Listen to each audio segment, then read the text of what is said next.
With so many options, why choose Arizona State University? For me, the only online option was ASU because of the quality. Their faculty was really involved with their students and care about your personal journey. The dedication to my personal development from my professors, that's been extremely valuable to me. Earn your degree from the nation's most innovative university. Online. That's a degree better. Explore more than 350 plus undergraduate, graduate, and certificate programs at asuonline.asu.edu. The Rush Hour with James Golden on the Red Apple Podcast Network. This, my friends, was the before. If you're doing a before and after shot, this one was before. You're known as a tough negotiator and deal maker. What is in front? And fair. And what is in front of us? That's less important. If we are successful, I think it would be the biggest deal each of us has ever struck.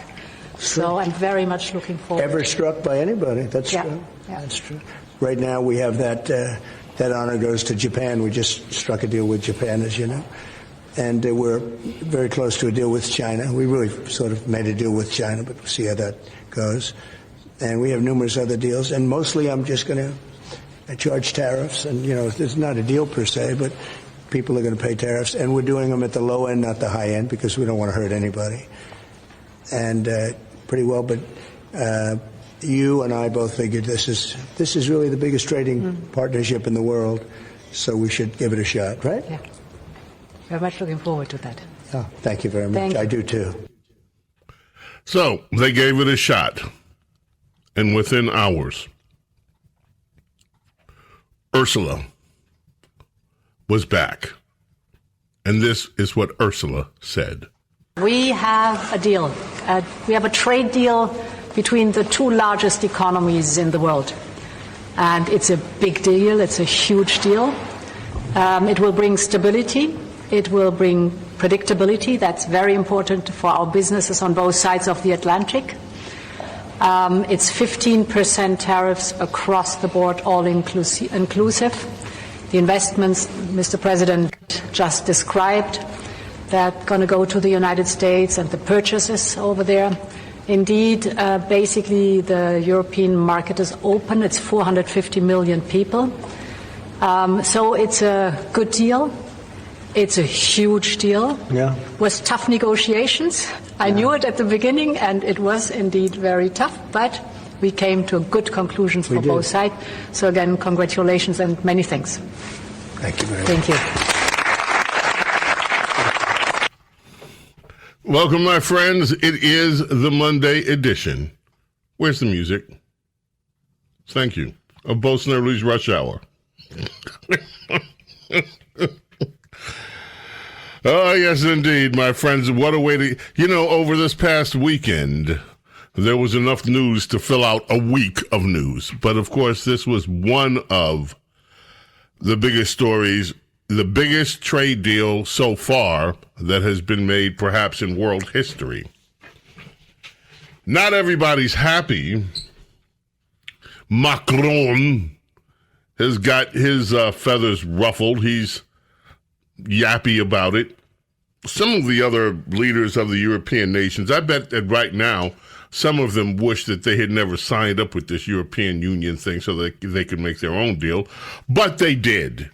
And so it was a European Commission President, Ursula von der Leyen, who made the deal with Donald Trump. The biggest trade deal in the world for the moment. As you heard Donald Trump explain, that just eclipsed to what had just a few days ago been the biggest trade deal in the world. The trade deal made between the United States of America and our ally, Japan. Okay, here is Donald Trump. We're going to play this one from the text. This one is Donald Trump explaining what is in the trade deal that he negotiated with European Commission President Ursula von der Leyen. We have a deal. We have a trade deal between the two largest economies in the world. We just heard that. And it's a big deal. Maybe he'll just Yeah. Deal. Speak afterwards. It will bring stability.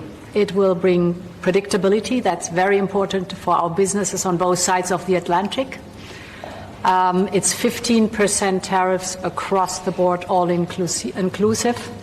The investments Mr. President just described, that going to go to the United States and the purchases over there. Indeed, basically the European market is open. It's 450 million people. So it's a good deal. It's a huge deal. Yeah. Was tough negotiations. I knew it at the beginning, and it was indeed very tough, but we came to good conclusions for both sides. So again, congratulations and many thanks. Thank you very much. Thank you. Wow. Okay. I thought we had a longer clip, and excuse me, my bad. I thought I had sent it up to them, which was a clip where Donald Trump talks about what is in the deal. And what is in the deal is massive, folks, and we will find that somehow or another and get it for you. I sent you the wrong one. I'm just looking at it. I'll find the right one and get it up to you. So, what was in this deal is, folks, nothing less than massive. It is, and our energy markets are going to benefit like crazy from this deal. And this benefits, by the way, both parties. It benefits the European Union because the European Union has been dependent on Russia. And what they got from Russia has not been great. Russia has used that to their advantage. And the European Union, frankly, is searching for a way out. And they have been. So that deal is also good for the European Union and for America. Now, there are some noses out of joint. There's some noises. I mentioned Macron over in France. He is annoyed as he can be over this deal. There are others. Germany, we have some people in Germany that are annoyed because of what is happening with the automobile tariffs. And even the Washington Post, and I don't know whether they do this I look at it, it's like everything from the Trump-hating media, they can't even take a pose of great day from the United States, even when Donald Trump makes a great deal for them. To avoid the worst of Trump tariffs, EU accepted a lopsided deal. So that's the headline out of the Washington Post. Not that the President of the United States crafted a great deal for the United States. They're almost taking the position of Europe got cheated to avoid the worst of Donald Trump. The EU accepted a lopsided, the EU took a dive. And the idea is almost that they caved into Donald Trump, and the Washington Post, based in the United States of America, is ticked off about it. It's just stunning. The tariff and spending accord announced Sunday by the, I didn't even call it a trade deal, the tariff and spending accord, the trade deal announced Sunday by the United States and the European Union stands to avert a damaging trade war between the two of the world's largest economies. But it is lopsided in favor of President Donald Trump's protectionist policies, with Brussels swallowing bitter concessions in hopes of stabilizing a relationship that is vital, not just economically, but also for security. So they are ticked at Donald Trump for making a great deal for America. You can just hear, these people cannot stop hating. And it's not about Donald Trump. It's about America. America has been taken advantage of for decades. And so Donald Trump goes in and corrects it. And what happens? We get we get the United States of America finally getting a good deal on trade, and the Washington Post seems to be 100% upset about it. It's astounding. But the American people will be happy. Now, we'll get into some of the details of this, and I'm not going to, there's some other things in the news I want to cover. So I also have asked Princess Di to join us this week. She indicates that tomorrow might be a very viable day. So I may defer some of the discussions about this until tomorrow. But let me tell you something. This is a fantastic deal for America. And there are voices on the left in the European Union that are upset about it. And apparently members of the mainstream media feel that their alliances and allegiances are to the countries of Europe, not to America. So some of them are ticked about it too. James Golden, Snerdley, with you here. It is Bo Snerdley's Rush Hour. Don't go away. The Rush Hour with James Golden on the Red Apple Podcast Network.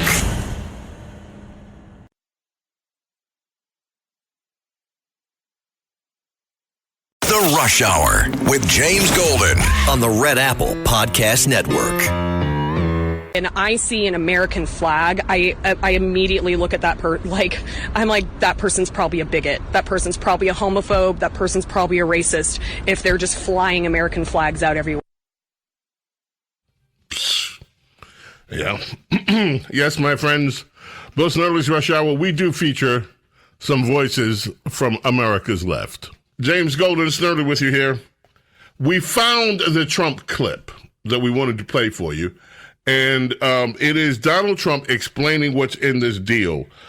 Again, France particularly is unhappy. Let me see what this guy is there. He's one of their ministers there, Francois, the Prime Minister, Francois Bayrou.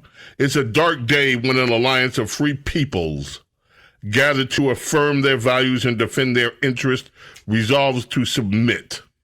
He's unhappy. To him, the European Union has submitted to Donald Trump. Look, the European Union, like many of these other nations, have been taking advantage of America for years. Their products are all over the place. But you go to some of these countries, you can barely find American products. Our cars are frozen out of their markets. Our agriculture has been frozen out. It's been astounding what has been allowed to take place. And now Donald Trump is rectifying some of it. Here's Donald Trump explaining what's in the package. So we're going to do the following. The European Union is going to agree to purchase from the United States $750 billion worth of energy. This is astounding. $750 billion worth of energy. They are going to agree to invest into the United States $600 billion more than they're investing already. So they're investing a large amount of money. You know what that amount of money is. It's very substantial, but they're going to invest an additional $600 billion. They're agreeing to open up their countries to trade at zero tariff. So that's a very big factor. Opening up their countries, all of the countries will be opened up to trade with the United States at zero tariff. And they're agreeing to purchase a vast amount of military equipment. We don't know what that number is, but it's the good news is we make the best military equipment in the world, so sort of you have to do that. I mean, until somebody tops us, which is not going to happen. We're way ahead of every other country in terms of the quality of the military equipment. You saw that recently in Iran, and you see that, unfortunately, you see that often for all the wrong reasons, right? So those things are $750 billion, $600 billion, opening up the country.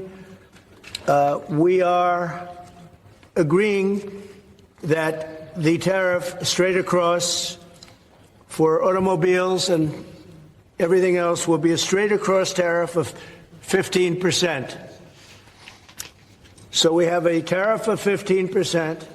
We have the opening up of all of the European countries, which I think I could say were essentially closed. I mean, you weren't exactly taking our autos, you weren't exactly taking our agriculture, and then you would have smaller things, but for the most part it was closed.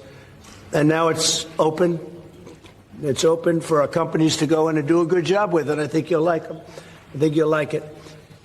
And we will, very importantly, they'll be investing a lot of money, but the military is a big number, but that's one number we're not determining. It's going to be whatever it is, but they're going to be purchasing hundreds of billions of dollars worth of military equipment. They're very important. They're going to purchase $750 billion worth of energy. So that's going to be great. And $600 billion worth of investments into the United States over and above what they have. So, and I think that basically concludes the deal. I mean, those are the main factors. I don't think there are too many other factors, other than we're going to get along great. And we have a great relationship now with NATO, which is largely the same. I mean, not exactly, but pretty close, right? Largely. And with NATO, as you know, they're going up to 5% from 2%. Well, my friends, what an amazing deal. What an amazing weekend. Don't go away. Stay right here. The Rush Hour with James Golden on the Red Apple Podcast Network.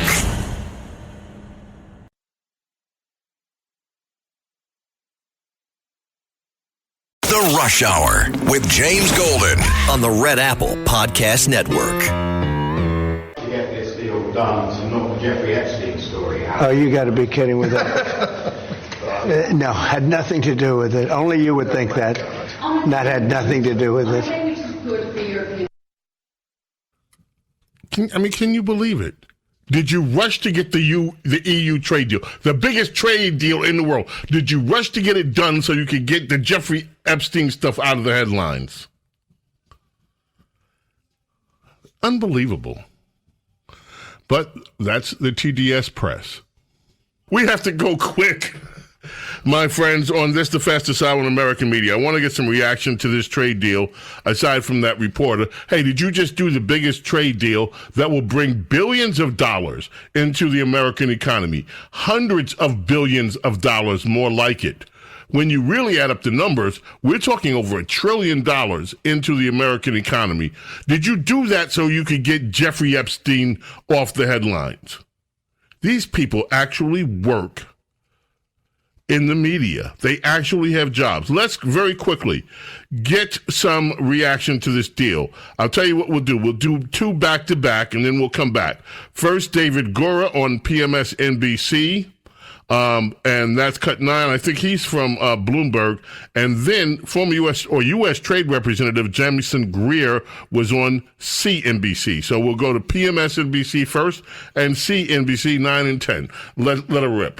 U.S. take any hits with this deal? And what does it say, this outcome say about the president's ability to negotiate? It's incredibly favorable for the United States. When you look at this, it's been very one-sided. I mean, the U.S. has been making the demands, and these other countries have had to kind of contort and comport themselves to them. So they emerge fine here. But what's going to change is over the next weeks and months, as countries and trading partners like the EU look at this episode and think, can we trust this relationship with the U.S.? Can it continue? I think even looking at this deal, framework of which we don't have a ton of details. If that somehow goes south or changes, what's a trading partner like the EU to do? So we see them broaching new relationships with their other trading partners, looking for other opportunities. And I think that's going to be kind of the message here going forward. What's the legacy of these talks, of these threats going to be? And how are other countries going to kind of look at trade going forward? How are they going to change their tack now after all of this? China is still a big question mark, and we know there are talks happening today, right, in Stockholm. Where do things stand there? So we heard from the president this. Yeah. Next up. It's an amazing thing for our country. For 70 years, we followed a trade policy that made be at a certain time made sense, but ultimately the net result was other countries had higher tariffs and non-tariff barriers on the United States. We had a very open economy, and a lot of it resulted in offshoring of manufacturing and jobs to other countries. President Trump is now reversing that through these deals.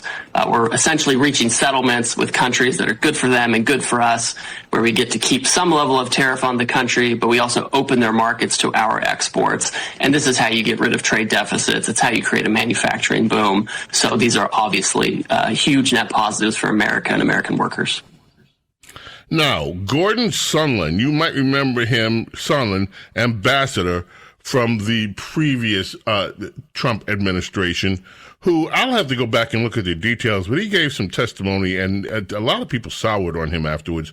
I'll go back and pull that if necessary, but he was on CNN, and this is a little bit lengthier than the other two, but here is what former U.S. ambassador to the EU, to the European Union, Gordon Sondland had to say about the trade deal. And there is this $750 billion investment in U.S. energy that's part of this. Is that part of Europe's plan to wean itself away from Russian energy? Well, when I served as ambassador, we were trying desperately to get Europe to abandon Nord Stream 2 and buy energy from us. And, you know, back then they were hooked on cheap Russian gas. They didn't think that Russia posed a threat to Europe. Look how a few years have changed things.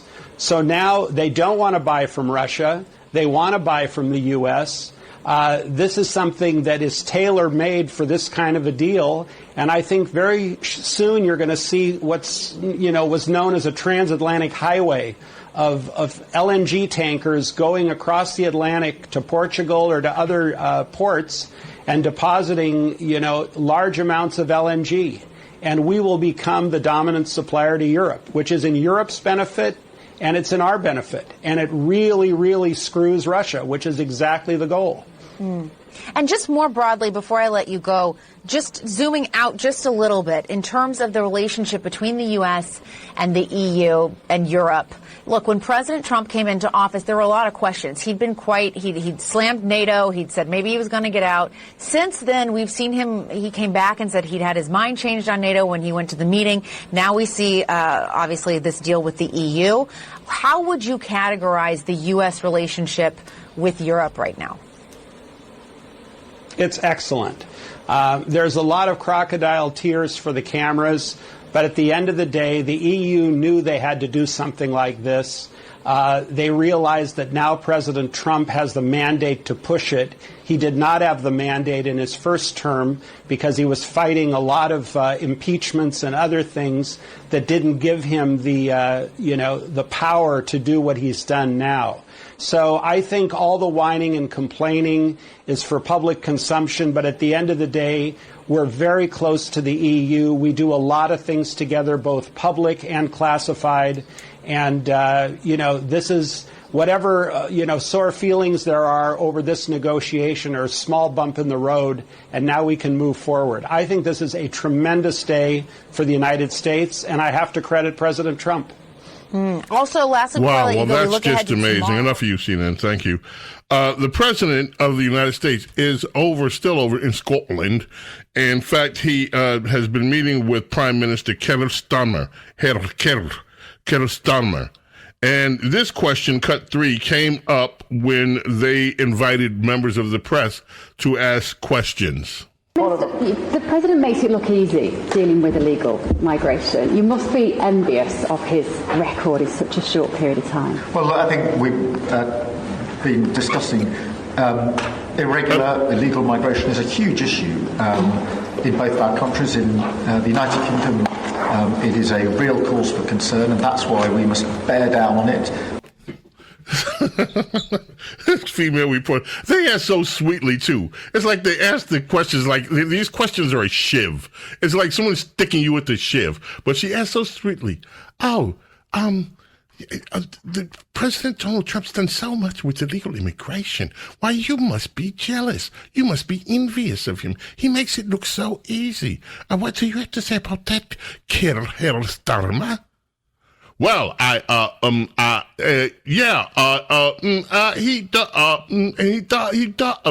us. Okay. Delicious. We'll be seeing what else comes out of that. There's polling going on out there. We got two. I don't know whether we're going to get to. Let's start with our guy from CNN, Harry. Now, this guy sometimes will come up with some poll numbers that, frankly, you don't like. But I tell you what, as a CNN pollster, this guy, of all the mainstream media pollsters, this guy to me seems one of the most credible ever. And that, I will say, sometimes I don't like what he has to say in terms of the political side, but I think he's an honest broker, which is, wow, that's something. Anyway, cut to, this is Harry Enton from CNN's data guy. This one was a surprising one to me, given everything that's going on in Russia, what happened in Iran, what happened in Gaza. But the bottom line is Democrats in the American voters' minds cannot hack it. What are we talking about? Party trust to more on foreign policy. Well, the GOP holds an average 6-point lead in the month of July. Look at this. Fox News came out last week, plus 3 points for Republicans on foreign policy over the Democrats. You think that number is not high enough for you? How about the Wall Street Journal? GOP plus 8 points when they match congressional Democrats up against congressional Republicans. The bottom line is this. Despite everything that's going on in the world right now, Republicans are more trusted on Democrats when it comes to foreign policy and the world at large. Trust more in foreign policy. You go back to 2024, Trump had a 6-point advantage over Kamala Harris. Again, look at the average right now. It hasn't moved despite everything that's going on in the world. You see Republicans plus 6 points here. And this goes back to a larger issue that we have discussed over and over again here in the mornings. Despite any misgivings that the American public might have about Donald Trump, when you match up Republicans against Democrats, Donald Trump against Democrats, still at this particular point, they are doing significantly better than you might expect. And when it comes to the issue of foreign policy, again, what you see is, in the American voters' minds, Democrats simply put can't hack it. More voters trust Republicans on foreign policy, very much like they did back during the 2024 campaign. What about the strikes on Iran? Because while they were being contemplated, they were not. I want to move on. Thank you. You got the message there. Look, folks, there are a few other stories I want to get. We got a lot of audio I can't get to today just for time. J.D. Vance commented on that couple that was beaten severely after a jazz festival in Cincinnati. We had a news report about that too. If you haven't seen it, the videos are horrible. There is a racial element to it, in that the attackers in this appear to be black, and the couple that was beat up severely are Caucasian or white. We don't know what happened with this, but there are so many. I have story after news story about this. Police identify multiple suspects in the brutal Cincinnati street fight. Cruel, absolutely unacceptable. The vice mayor didn't seem to be giving it too much weight until this all got stepped up. This thing is going viral around the country. Multiple people have been identified in it, and the Cincinnati mayor has now had to come out and make remarks. Aftab Purval released a statement outraged by the vicious fight that occurred downtown, horrifying to watch, unacceptable, disgusting behavior, intolerable in any part of our community. That is not who we are as a city. Well, that's who these people are. I will wait to find out a little bit more after police make arrests. They know who they are, so arrest them. I want to know, is there anything that could say, okay, this was acceptable? I don't think so. You had a woman appearing to be a bystander who, I don't know whether she had anything to do with it, dressed in white. This woman comes in and starts kicking this person on the ground in the face. It was a horrific beating over the weekend. You know this. Multiple people, 11 people stabbed at a Walmart in Traverse City, Michigan. Stopped when black guy who happened to be a black guy, but more importantly, a Marine, ex-Marine, who was armed. And yeah, the guy with the dreadlocks. And puts a gun, drop it, and other people surrounded him too, and just the perpetrator there was apprehended. And what a horrific story, what a horrific scene, but thank goodness for this ex-Marine who was on the scene and the others who stepped up to the plate to disarm this gunman for police. Meanwhile, one of the biggest violent offenders in the United States is apparently free to still do it. At least that's my opinion of them. A judge has blocked Donald Trump's administration from efforts to stop supporting, through federal funding, Planned Parenthood. And this is his judge up in Boston, Indira Talwani, who granted a preliminary injunction, but now she's saying, hey, you got to fund Planned Parenthood nationwide with Medicare, $800,000. This, to me, they run genocide factories, and they do a little other work so that they can make it appear that that's not all they do. But it's the genocide factory. And apparently when you want to stop the genocide factory, you have Democrat and liberal judges who are just insisting. I didn't know Planned Parenthood had a constitutional right to money. I thought the government could allocate money where they thought and just tell other people, no, we will allocate it to other places. I thought that's the power that government had. But apparently to this judge, Planned Parenthood has some kind of constitutional right for taxpayer money. It's pretty disgusting, and I hope the administration will appeal this ruling. In other news, a Florida school board chair who was cheering Hulk Hogan's death has now apologized. What this woman, she chairs the Alahucha, whatever it is, Alahucha or Hua County School Board in Florida. She said, oh, did Hulk die? I didn't even know. Good. One less MAGA in the world. She wrote in response. This woman, again, she's the chairman of the school board. Well, she's apologized, but really? Apologize, really?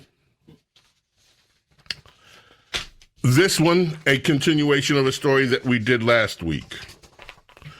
The Justice Department, ladies and gentlemen, has shut down a dark web child abuse site that had over 120,000 members.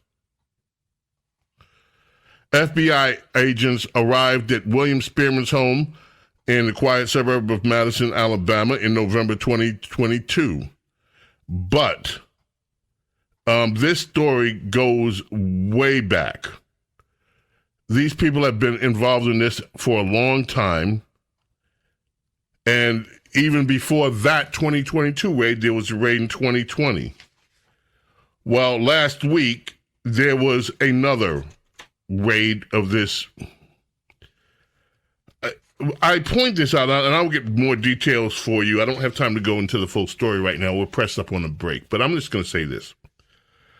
With the story we had last week coming out of Alabama, with this story now, I would never dream that there would be 120,000 people, and apparently this is just the tip of the iceberg, that are visiting websites that are put up for people to enjoy child abuse, sexual abuse of children and child abuse. There is an evil that is happening across this world that I think many of us are totally unprepared to acknowledge how widespread this particular evil has become. It is shocking, and I can't even believe that we're only seeing glimpses of what's really happening out here. This has to be dealt with in the most severe way that the law can deal with it. No half steps. It's gotta. James Golden, Snerdley. Don't go away. Keep it right here. The Rush Hour with James Golden on the Red Apple Podcast Network.